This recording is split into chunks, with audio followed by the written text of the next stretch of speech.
Hello everyone, extra knowledge में आपका स्वागत है। यहाँ पर आपको UP TET, C TET, super TET, UGC NET, JRF, PGT व अन्य सभी प्रतियोगी परीक्षाओं से संबंधित प्रैक्टिस सेट मिलेंगे। तो आज हम आपके लिए लाए हैं पीजीटी समाजशास्त्र का लेक्चर नंबर 4, जिसमें बात करेंगे समाजशास्त्र के पाश्चात्य विचारक अगस्त काम्टे के बारे में। तो आइए जानते हैं इनके बारे में।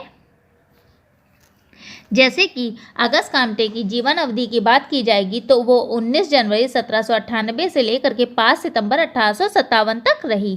तो अगस्त काम्टे जो कि समाजशास्त्र के जनक या फादर या पिता के रूप में जाने जाते हैं तथा ये एक फ्रांसीसी विचारक थे। अब आइए जानते हैं इनके प्रारंभिक जीवन या शिक्षा के बारे में। अगस्त काम्टे का जन्म 19 जनवरी 1798 ईस्वी को मॉन्टपेलियर फ्रांस में हुआ था। तो जब यह अगस्त काम्टे का जन्म फ्रांस में हुआ तो उस समय फ्रांसीसी क्रांति अपने चरम पर थी। ठीक है, तो और उस समय कई ऐसी गतिविधियां घटित हो रही थी जिसमें आधुनिक विश्व की नींव रखने में महत्वपूर्ण भूमिका निभाई थी। और फ्रांसीसी क्रांति के बाद यूरोप की सामाजिक व्यवस्था में भी कई सारे परिवर्तन हो रहे थे। तो जब अगस्त काम्टे का जिस समय जन्म हुआ था तो उस समय ये सब चीज़ें प्रक्रियाएं चल रही थी। लेकिन अगस्त काम्टे के अगर पिता और माता की बात की जाए तो वो फ्रांस की शाही सत्ता के समर्थक थे। ठीक है, और इनकी अगर शिक्षा के बारे में बात किया जाए तो इकॉल पॉलीटेक्निक में इन्होंने दाखिला लिया था। तथा जो उस समय की फ्रांस की क्रांति थी, इस कारण ये जो थे सामाजिक अव्यवस्था को देख के बड़े ही संवेदनशील हुए और इसी कारण इन्होंने मानव व्यवहार और समाज के अध्ययन में रुचि आई। ठीक है, उसके बाद इनके अगर विवाह की बात की जाए तो वो 1825 में कोरोलिन मेसिन से हुआ, लेकिन दोनों के मध्य मतभेद होने के कारण 17 वर्ष बाद 1842 में विवाह विच्छेद हो गया। अगर इनकी मृत्यु की बात करेंगे तो वो 59 वर्ष की आयु में कैंसर के कारण 1857 में इनकी मृत्यु हो गई। और ये 1818 ईस्वी में सेंट साइमन से संपर्क में आए थे और इनका इन पे बहुत अधिक प्रभाव पड़ा था तथा इसी का इन्होंने सेंट साइमन के साथ मिलकर समाजशास्त्र को सामाजिक भौतिकी का नाम दिया। फिर इन्होंने बाद में 1839 ईस्वी में समाजशास्त्र शब्द का प्रतिपादन किया। तथा जो ये अगस्त काम्टे थे ये प्रत्यक्षवादी थे और इनकी मान्यता है कि सामाजिक संबंध भी भौतिक शास्त्र के नियमों के आधार पर अध्ययन किया जा सकता है, इसी कारण ये प्रत्यक्षवादी थे। और अगर बात की जाए अगस्त काम्टे का समाजशास्त्र में क्या क्या योगदान दिया, तो अगस्त काम्टे जो कि समाजशास्त्र के जनक और प्रखर बौद्धिक क्षमता से धनी थे तथा इन्होंने सामाजिक विचारधारा में अपना महत्वपूर्ण योगदान दिया। और इनको सबसे पहले जानेंगे अगस्त काम्टे ने समाजशास्त्र का क्या स्वरूप दिया, क्या अध्ययन विधि के बारे में दी या क्या क्षेत्र के बारे में बताया। तो इनके अनुसार समाजशास्त्र का जो स्वरूप था वो वैज्ञानिक था। तो इसे याद रखिएगा कि पूछा जा सकता है अगस्त काम्टे ने समाजशास्त्र का स्वरूप कैसा रखा था, तो वो वैज्ञानिक रखा था तथा इन्होंने ही बताया था कि सामाजिक संबंधों का अध्ययन करना ही समाजशास्त्र माना जाता है। तथा समाजशास्त्र के लिए इन्होंने कई विधियों या अध्ययन पद्धतियों का प्रयोग किया, जिसमें निरीक्षण, परीक्षण, ऐतिहासिक या तुलनात्मक का अध्ययन किया। या आगे आपको अभी हम जब इनके सिद्धांत के बारे में या प्रत्यक्षवाद के बारे में बात करेंगे तब बताएंगे इन्होंने कैसे निरीक्षण, परीक्षण, ऐतिहासिक या तुलनात्मक अध्ययन पद्धतियों का प्रयोग किया। वहीं समाजशास्त्र के अध्ययन क्षेत्र की दृष्टि से अगर बात की जाएगी तो इन्होंने सामाजिक जीवन को मुख्य रूप से 2 हिस्सों में विभाजित किया, एक स्थितिमूलक और दूसरा गतिमूलक। तथा अगस्त काम्टे ने विश्व कल्याण को ध्यान में रखते हुए 2 प्रकार के संगठनों का भी निर्माण किया, जिसमें से पहला संगठन यूरोपीय संसद। इस संगठन का उद्देश्य यूरोपीय देशों की पारस्परिक युद्ध और संघर्ष को रोकना था, इस कारण इन्होंने यूरोपीय संसद का गठन किया। और दूसरा इन्होंने सार्वभौमिक समिति का गठन किया। इस समिति का कार्य क्षेत्र संपूर्ण विश्व था तथा इस समिति की स्थापना का उद्देश्य संसार के प्रत्येक व्यक्ति को कोई ना कोई श्रम कार्य देना था। तो इन्होंने विश्व कल्याण को ध्यान में रखकर 2 प्रकार के ये संगठनों का निर्माण किया। अब आइए जानते हैं अगस्त काम्टे की कृतियाँ या रचनाओं के बारे में। तो इनकी कुछ महत्वपूर्ण जो रचनाएं या कृतियाँ हैं जो अधिकतर बार पूछी गई हैं तो उनके बारे में जान लेते हैं, जिसमें इनकी सबसे पहली पुस्तक a prospectus of the scientific work required for the recognization of society, जो कि 1822 ईस्वी में आई। यह इनकी पहली रचना थी। इसमें काम्टे ने सामाजिक पुनर्निर्माण की योजना प्रस्तुत की तथा उसे व्यवहारिक रूप देने में महत्वपूर्ण विचार प्रस्तुत किया था। इस पुस्तक की भूमिका को सेंट साइमन ने लिखा तथा यह पुस्तक की अगर विशेषता की बात की जाएगी तो सामाजिक विकास के आधार को प्रस्तुत करती है। और इनकी दूसरी बुक जो कि the course of positive philosophy, जो कि 1830 से 42 के बीच प्रकाशित हुई, ये पुस्तक 6 खंडों में प्रकाशित हुई तथा अगस्त काम्टे ने प्रत्यक्षवाद की व्याख्या इसी पुस्तक में की। इसका उद्देश्य सामाजिक अध्ययन को वैज्ञानिक रूप प्रदान करना था। इस पुस्तक में इन्होंने अपने चिंतन के 3 स्तर, विज्ञानों का वर्गीकरण, समाजशास्त्र की प्रकृति, आवश्यकता आदि का उल्लेख किया है। तो आगे हम जानेंगे कि चिंतन के 3 स्तर, विज्ञानों का वर्गीकरण और प्रत्यक्षवाद क्या होता है। ठीक है।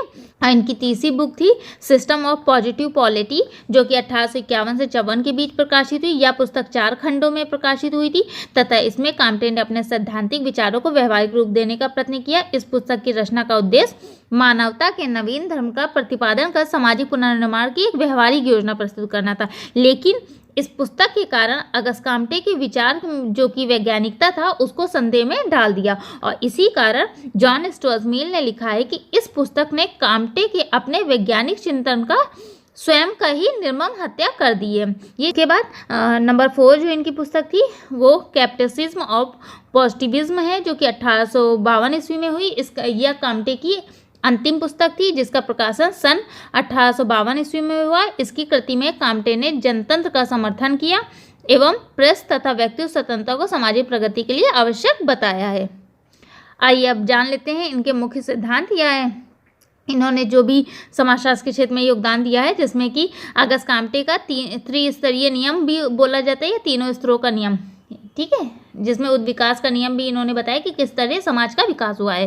तो इसके बारे में जानते हैं। जैसे कि अगस्त काम्टे ने मानव मस्तिष्क और सामाजिक संगठन के विकास को 3 अवस्थाओं से होकर गुजरता है। इनका मानना है कि मानव का जो मस्तिष्क होता है, ये समाज का जो संगठन होता है वो 3 अवस्थाओं से होकर गुजरता है। ये तीनों स्तर का नियम मानव के सामाजिक चिंतन या सोच की 3 उप अवस्थाएं होती हैं। पहली अवस्था इन्होंने बताई कि धार्मिक अवस्था। इसमें इन्होंने बताया कि मानव चिंतन की प्रारंभिक अवस्था जो होती है वो धार्मिक अवस्था होती है। इस अवस्था में जो होता है मानव की बुद्धि बहुत ही कम विकसित होती है। मतलब इस अवस्था में वे लोग आएंगे जो आदिम जनजाति लोग थे, उनकी इसमें बात की गई है। ठीक है। इस स्तर पे जो कुछ भी घटित होता है, जैसे बाढ़, वर्षा, सर्दी, गर्मी, भूकंप, तूफान, दिन रात होना, कोई बीमारी, कोई स्नेह, प्रेम आदि होना, ये सब क्या माना जाता है? एक दैवीय शक्ति या अलौकिक तत्वों के रूप में माना जाता था और इससे लोग भयभीत भी होते थे। ठीक है। तथा इसी आधार पर काम्टे ने धार्मिक अवस्था को 3 उप अवस्थाओं में विभाजित किया। एक इन्होंने बताया प्रेतवाद। इस अवस्था में मानव के विचार रूढ़वादिता और अंधविश्वास से जकड़े होते थे। इस अवस्था में मानव आत्मा और प्रेम आत्माओं में विश्वास करता था। वह जादू टोना जैसी आदि चीजों को मानता था। उसके बाद जब थोड़ा सा विकास हुआ, फिर बहुदेववाद आया। इस विकास की प्रक्रिया में जब मानव का मस्तिष्क कुछ और विकसित होने लगा तो उसने अपने आप को प्रेतों से घिरा हुआ पाया। वह धार्मिक शक्तियों से घबराकर उससे छुटकारा पाने के लिए उपाय ढूंढने लगा। इस अवस्था में मानव का चिंतन संदेह एवं भय से परिपूर्ण होने लगा। इससे वह देवताओं की पूजा श्रद्धावश ना होकर भयवश करने लगा। उसके बाद बहुदेववाद, मतलब जब जैसे पानी से डर लगा तो उसकी पूजा करने लगा, अगर तूफान से डर लगा तो उनकी पूजा करने लगा। तो मतलब कई लोगों की वो पूजा करने लगे, वो भी श्रद्धावश ना होकर भयवश करने लगे। उसके बाद आया एकेश्वरवाद। तो धार्मिक अवस्था के विकास की तीसरी व अंतिम ये अवस्था थी जिसे एकेश्वरवाद का नाम दिया गया। इस अवस्था में मानव का चिंतन मानव के विचार पर केंद्रित होने लगा। इस अवस्था में मानव संपूर्ण सृष्टि का निर्माता एवं संहारक एक ईश्वर को मानने लगा और एक ईश्वर को वो पूजने लगा। उसके बाद जब मनुष्य के विचारों का विकास हुआ, चिंतन थोड़ा सा बढ़ा, तो दूसरी अवस्था आई तात्विक अवस्था। इसे सामाजिक विकास की भावनात्मक या अमूर्त अवस्था के नाम से भी जाना जाता है। यह धार्मिक एवं प्रत्यक्षवाद के मध्य की अवस्था कही जाने लगी तथा इसे हम प्रथम अवस्था का संशोधन भी कह सकते हैं। तो तात्विक अवस्था को ये 3 चीज बोलेंगे। तो अगर लिख करके आ जाए कि अगस्त काम्टे ने सामाजिक विकास की भावनात्मक या अमूर्त अवस्था किसे माना है, तो वो तात्विक अवस्था है। या प्रथम अवस्था का संशोधन किसे कहा जाता है, तो तात्विक अवस्था। या धार्मिक व प्रत्यक्षवाद के बीच की कड़ी किसे कहा जाता है, तो तात्विक अवस्था को कहा जाता है। तो इसे ध्यान रखिए, क्योंकि ये जो इसमें है, इसी में से क्वेश्चंस बनते हैं। तो बहुत ही अगर ध्यान से पढ़ते जाएंगे तो फिर हमारा कोई भी क्वेश्चंस का आंसर ये फंसेगा नहीं। ठीक है। इस अवस्था में मनुष्य का मस्तिष्क विकसित हो जाता है और साथ ही उसमें तर्क शक्ति का विकास होने लगता है। ठीक है। इस स्तर पर मानव रूढ़िवादिता व अंधविश्वास से दूर हटने लगता है। अब तीसरी अवस्था, जो कि प्रत्यक्षात्मक अवस्था या वैज्ञानिक अवस्था मानी गई, इस अवस्था में ये नाम इसलिए दिया गया क्योंकि वैज्ञानिक के नाम में सिर्फ उन्हीं तत्वों को स्वीकार किया जाता है जो कि प्रत्यक्ष रूप से देखे जाते हैं। इस अवस्था पर मानव का मस्तिष्क पूर्णतः विकसित हो जाता है। इस अवस्था में मनुष्य भौतिक घटनाओं की बुद्धि की सहायता से सोचने का प्रयास करता है। वैज्ञानिक अवस्था में मनुष्य दैवीय धारणाओं, ब्रह्मांड की उत्पत्ति, उद्देश्यों, घटनाओं आदि की खोज, व्यर्थ की बातों की खोज छोड़ देता है तथा इन घटनाओं का अनुक्रम व समानताओं को निश्चित संबंध में ढूंढने लगता है। तो ये जो वैज्ञानिक अवस्था है, इसमें वही बात सच मानी जाती है जो कि हम अपने आँखों से देख सकते हैं, जिन्हें हम देख सकते हैं वही सत्य मानते हैं। इसमें ये चीज़ माना गया। ठीक है। उसके बाद दूसरा इन्होंने जो समाजशास्त्र में योगदान दिया, इसमें इनका महत्वपूर्ण था विज्ञानों का संस्करण। ठीक है। तो इन्होंने बताया किस तरह से कि समाजशास्त्र किस तरह से विज्ञानों के रूप में देखा जाता है। तो अगस्त काम्टे ने समाजशास्त्र को एक प्रत्यक्षवादी विज्ञान माना है। तो अगर बात की जाए कि समाजशास्त्र क्या है, वो प्रत्यक्षवादी विज्ञान है। इस स्थिति को स्पष्ट करने के लिए उन्होंने विज्ञानों का एक संस्करण प्रस्तुत किया। उन्होंने समाजशास्त्र शब्द का प्रयोग समाज के विज्ञानों के कुल योग के रूप में प्रस्तुत किया तथा अगस्त काम्टे के अनुसार विज्ञानों के परीक्षण से पता चलता है कि न केवल मानव विचारधाराएं जो होती हैं 3 अवस्थाओं से होकर गुजरती हैं, अपितु हर एक विषय भी इसी तरह क्रम से विकास होता है। तो ये इन्होंने विज्ञान के संस्करण में ही जानने का प्रयोग किया है। इनके अनुसार सभी विषयों का विकास एक सरल स्तर से जटिल स्तर की ओर हुआ है। कुछ नियमों के आधार पर उच्चता से निम्नता की एक व्यवस्थित क्रम प्रस्तुत किया जाता है, जिसे विज्ञानों का संस्करण कहते हैं। इनका मानना था कि समाजशास्त्र दूसरे विज्ञानों की तुलना में नया होने के बावजूद भी सबसे अधिक जटिल विज्ञान है। ठीक है। तो ये समाजशास्त्र को सबसे अधिक जटिल विज्ञान मानते थे तथा इसका अध्ययन क्षेत्र दूसरे विज्ञानों की अपेक्षा अधिक विस्तृत ये मानते थे। जैसे कि जिस प्रकार उद्विकासीय क्रम से मानव मस्तिष्क के चिंतन का विकास 3 निश्चित अवस्थाओं से होकर गुजरता है, उसी प्रकार विज्ञानों के वैज्ञानिक ज्ञान का विकास भी एक निश्चित क्रम से होता है। ठीक है। तो इसी को इन्होंने विज्ञान का संस्करण बोला, जिसमें इन्होंने निम्नलिखित प्रकार के बताए। पहला इन्होंने बताया विज्ञानों के ऐतिहासिक ढंग से प्रारंभ तथा विकास करने का क्रम। तो इन्होंने बताया कि जैसे कि जिस प्रकार मानव का चिंतन ऐतिहासिक विकास कुछ निश्चित अवस्थाओं से होकर गुजरने के द्वारा हुआ है, उसी प्रकार विज्ञानों का विकास भी मानव चिंतन की अवस्थाओं से हुआ है। प्रत्येक विज्ञान पहले धर्मशास्त्रीय, फिर तात्विक मीमांसा तथा अंत में सकारात्मक अवस्थाओं से होकर गुजरते हैं। ये इसमें इन्होंने बात की। दूसरा इन्होंने बताया बढ़ती हुई निर्भरता का क्रम। इसमें इन्होंने बताया कि प्रत्येक विज्ञान अपने पूर्ववर्ती पर आधारित होता है, मतलब पूर्व में देखता है और अपने परवर्ती के लिए मार्ग प्रशस्त करता है। अगस्त काम्टे का मानना था कि इसमें जो है ज्ञान की प्रत्येक शाखा अपने से पहले विज्ञानों पर आश्रित होती है। ठीक है। इसका अभिप्राय ये मान सकते हैं कि जैसे कि विज्ञान सबसे प्रारंभ में विकसित होता है, वह अन्य विज्ञानों पर निर्भर न होने के कारण स्वतंत्र तथा पूर्ण प्रकृति का होता है।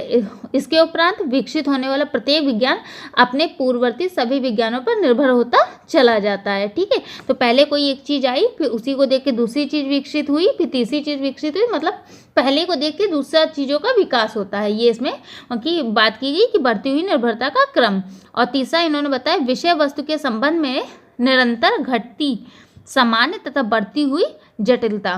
तो इसमें इन्होंने माना कि जैसे कि बात की जाए, जैसे जैसे एक विज्ञान की दूसरे विज्ञान पर निर्भरता बढ़ती जाती है, तो उसकी सामान्यता जो होगी वो घटती जाएगी किसी विज्ञान की ये सामान्यता जितनी कम होगी वह विज्ञान अन्य विज्ञानों की तुलना में उतना ही अधिक जटिलता देखने को मिलेगा। ये इसमें बात किया गया। उनका विश्वास था कि जो घटनाएं सामान्य होती हैं या सार्वभौमिक रूप से पाई जाती हैं उनकी विषय वस्तु सरल होती है। जब विज्ञान से संबंधित नियमों की भिन्नता बढ़ती जाती है तो उसकी विषय वस्तु में भी विशेषीकृत होने लगता है। ये बात की गई इसमें कि निरंतरता घटती अगर जाती है तो सामान्यता घटती जाती है और बढ़ेगी तो जटिलता बढ़ती जाएगी। वहीं चौथा इन्होंने बात किया कि अध्ययन के अंतर्गत आने वाले तथ्य संशोधन करने की अधिक से अधिक क्षमता।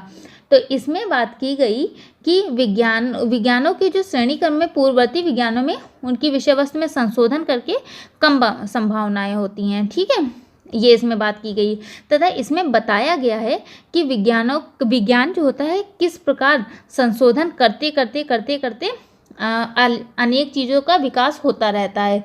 जैसे कि अगर हम आपको इसको समझाएं कि जो विज्ञान जितनी देर से जन्म लेगा वह उतना ही संशोधन की ज़्यादा से ज़्यादा क्षमता रखेगा। क्यों? क्योंकि वह कई चीज़ों का पहले से अध्ययन करके कई चीज़ों को पहले से मतलब फॉलो करके वो बढ़ा होगा, तो उसमें क्या होगी, जटिलता ज़्यादा होगी। इसी कारण उनका मानना कि समाजशास्त्र जो होता है सबसे जटिल है। क्यों? क्योंकि समाजशास्त्र जो है कई विज्ञानों के बाद आया है तो उसमें जटिलता ज़्यादा देखने को मिलती है। ठीक है, और इसी आधार पर इन विज्ञानों के संस्थान के आधार पर अगस्त काम्टे का कहना है कि अन्य विज्ञानों की विषय वस्तु समाजशास्त्र की तुलना में सरल है और समाजशास्त्र जो है जटिल है। क्यों? क्योंकि इसमें कई ज़्यादा संशोधन की आवश्यकता पड़ी है।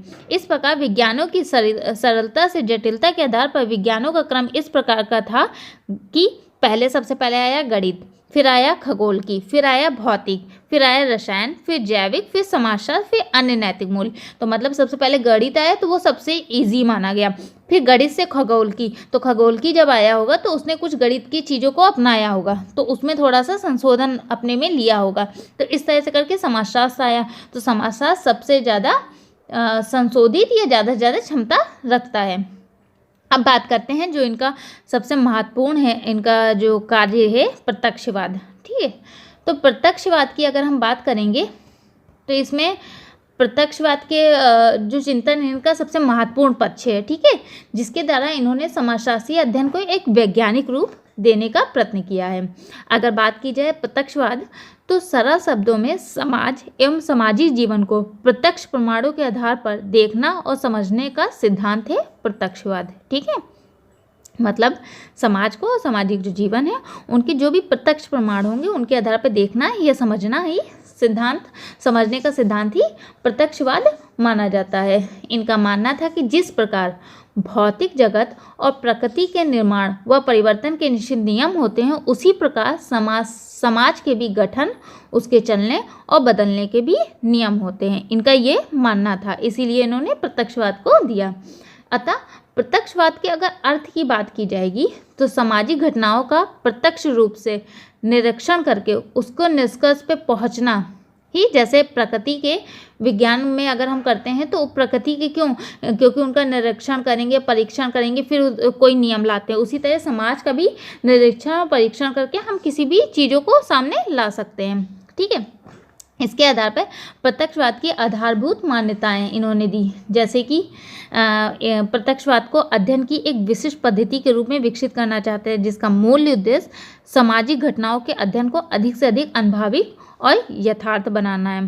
प्रत्यक्षवाद को समझने के लिए इनकी कुछ मान्यताएं हैं जिनको जानना जरूरी है, जो कि निम्नलिखित हैं। इनका मानना था कि जिस प्रकार प्रकृति घटनाएं निश्चित नियमों पर आधारित होती हैं उसी प्रकार सामाजिक घटनाएं भी व्यवस्थित नियमों द्वारा संचालित होती हैं, इनका ये मानना था। दूसरा, अवलोकन, विश्लेषण, वर्गीकरण तथा परीक्षण के द्वारा संकलित सामाजिक तथ्यों के माध्यम से यथार्थ व वास्तविक ज्ञान की प्राप्ति हो सकती है।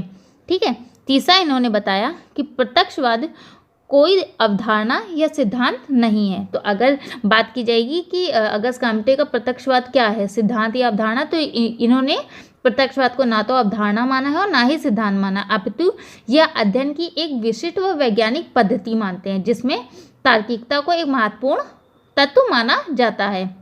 तथा इन्होंने चौथी जो बात बताई, इसमें संपूर्ण मानव समाज का भौतिक, बौद्धिक तथा नैतिक विकास करते हुए सामाजिक प्रगति की दिशा में आगे बढ़ना है। तथा इनका इस हिसाब से कह सकते हैं कि इनका मानना था, जिस प्रकार प्रकृति घटनाएं आकस्मिक ढंग से नहीं होती अपितु निश्चित नियमों एवं कर्मबद्धता के आधार पर होती हैं, उसी प्रकार सामाजिक घटनाएं भी एक निश्चित व तार्किक नियमों पर घटित होती हैं। ठीक है, इन्होंने ये चीज़ माना। और दूसरा जो इन्होंने दिया अवलोकन विश्लेषण वाला, इसमें इन्होंने कहा है कि किसी अनुमानित तथ्यों पर आधारित ना होकर ऐसा यथार्थ तथा वास्तविक ज्ञान से संबंधित होना चाहिए प्रत्यक्षवाद को, जिसमें अवलोकन होना चाहिए, वर्गीकरण तथा परीक्षण के आधार पर प्राप्त किया जाना चाहिए। तीसरा इन्होंने माना कि मानव का जो चिंतन है वो धर्मशास्त्रीय अवस्था में सामाजिक घटनाओं के विश्लेषण धर्म अंधविश्वास पर आधारित था, जबकि सकारात्मक अवस्था में इन घटनाओं को विश्लेषण, अवलोकन, परीक्षण व तार्किकता के आधार पर महत्वपूर्ण माना जाने लगा। तो इस तरह इन्होंने बताया है कि जो प्रत्यक्षवाद है उनमें उन्हीं सब चीज़ों को माना जाना चाहिए जो कि हमारा आँखों के सामने प्रत्यक्ष रूप से सत्य प्रतीत होंगे। आई होप आपको हमारे द्वारा लाया हुआ लेक्चर्स पसंद आया होगा। प्लीज़ शेयर करें, सब्सक्राइब करें एंड लाइक करें। Thank you for watching my channel.